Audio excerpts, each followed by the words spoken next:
अच्छा सुनो, सब्सक्राइब करते वक्त ना घंटी बजा देना, ताकि जब मैं ऑनलाइन आऊँ तो तुम्हारे फोन की भी घंटी बजे। प्रेजेंटेड बाय माहिर सिनेमा।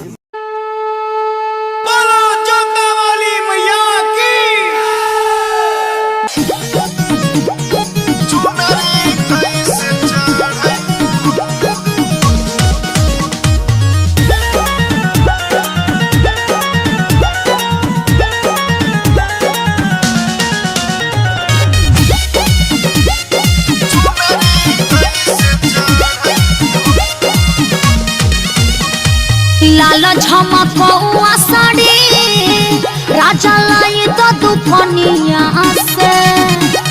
लाल झमकौआ साड़ी राजा लाई तो दुपनिया से। पेन्ही जाइब घूमे मेला बना मुमिया के, पेन्ही जाइब घूमे मेला बना मुमिया के। अरे बुझना बुझला सरिया पे हो रनिया ज्यादा खर्च करइबू हो। अच्छा सरिया पे हो रनिया ज्यादा खर्च करइबू हो। तब नारियल कैसे चढ़इबू हो, तब चुनरी कैसे चढ़इबू हो। कंजूसी मत करी। प्रेजेंटेड बाय माहिर सिनेमा। प्रेम से बोली शेरा वाली माई की।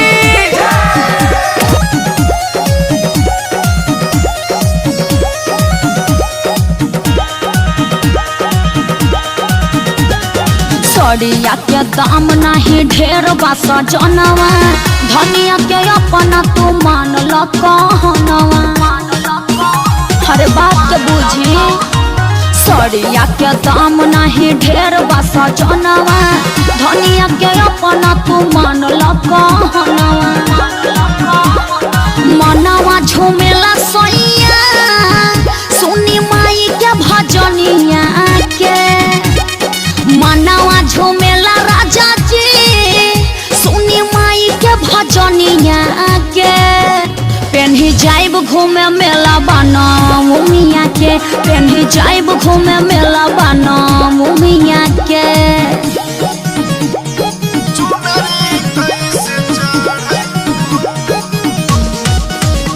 प्रेजेंटेड बाय माहिर सिनेमा।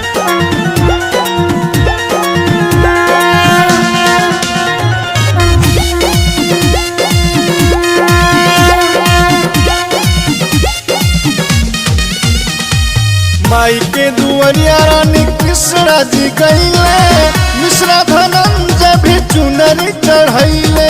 ए जी तो हमरो के ले चली ना। माई के दुआरिया रानी कृष्णा जी गईले, मिश्रा धनंजय भी चुनरी चढ़ैले। बेबी तू बेतरा सुना जब मनवा बढ़इबू हो। करी बेबी तू बेतरा सुना बोली जी। जब मनवा बढ़इबू हो, तब नारियल कैसे चढ़इबू हो, तब चुनरी कैसे चढ़इबू हो। लाल झमकौआ साड़ी राजा लाई तो दुपनिया से। पेन्ही जाइब घूमे मेला बना मुमिया के, पेन्ही जाइब घूमे मेला बना मुमिया के। अरे बुझना बुझला सरिया पे हो रनिया ज्यादा खर्च करइबू हो। अच्छा सरिया पे हो रनिया ज्यादा खर्च करइबू हो।